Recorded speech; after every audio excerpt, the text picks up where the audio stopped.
Alright, welcome to the next video. In this video we're going to look at a few examples of adjectives.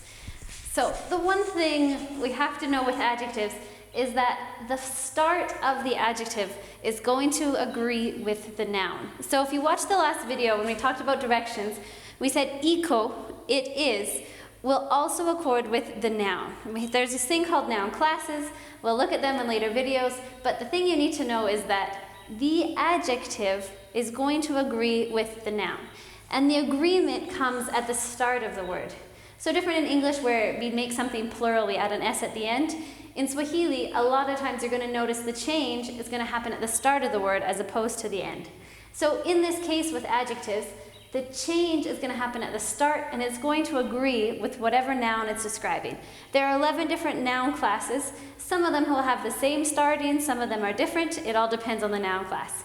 But the same thing I said in the last video, as long as you get the main portion of the word right, so the ending, as long as you have that down, people will still understand.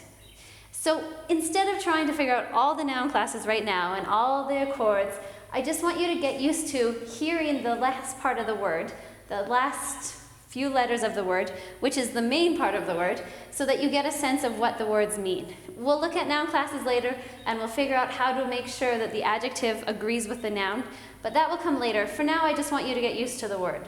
So I've left this blank here to signify that there might be another letter, there might be two more letters that'll come here, but the ending will always be the same.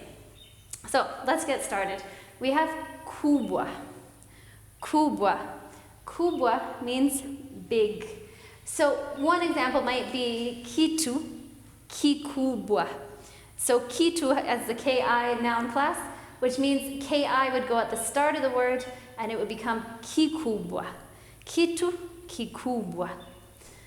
If we're describing a person, we might put an M at the start. We'd say mkubwa, mkubwa, to signify it is a person that we're describing.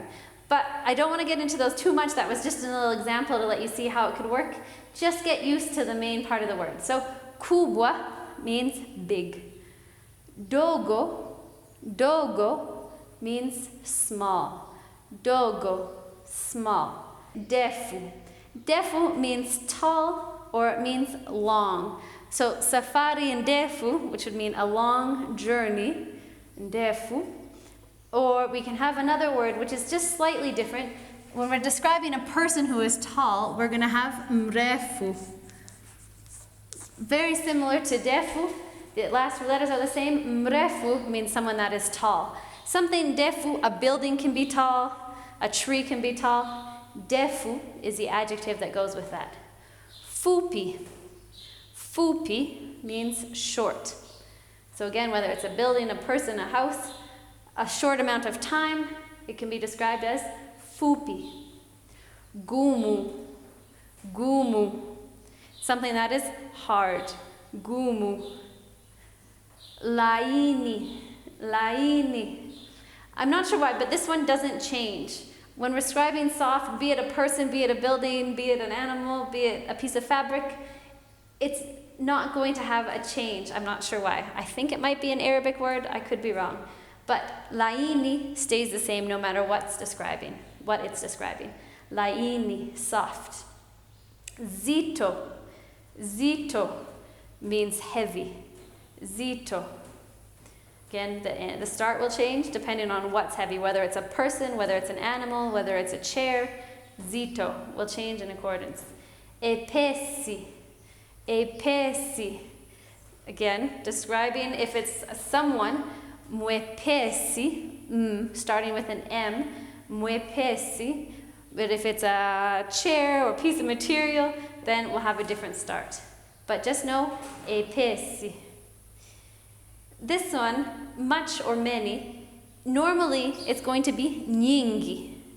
Nyingi, I'll write it just so you can see. Nyingi means lots, it means much, many, nyingi.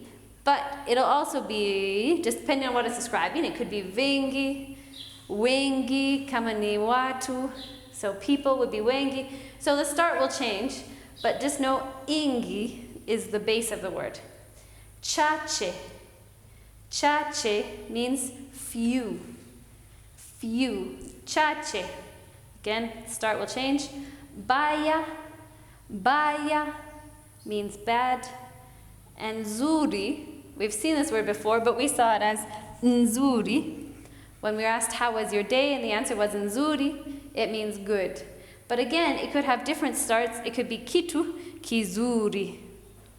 Au, it could be vitu, so many things, vitu, vizuri. So the start's going to change, but for an example, it could be n at the start, and we have nzuri. The base of the word is zuri, meaning good.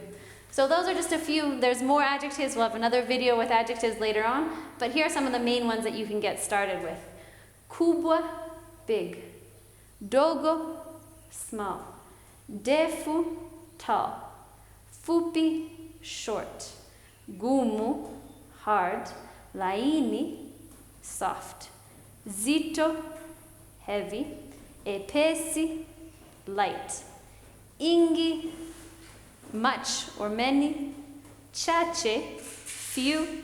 Baya, bad. Zuri, good. There you go. There are still more videos coming your way. We have a few more topics that we're going to look at. If you have anything you want to see or any questions you want answered, feel free to write them in the comments below, and I will do my best to answer them, and I'll do my best to get them into the next video. Thanks for watching.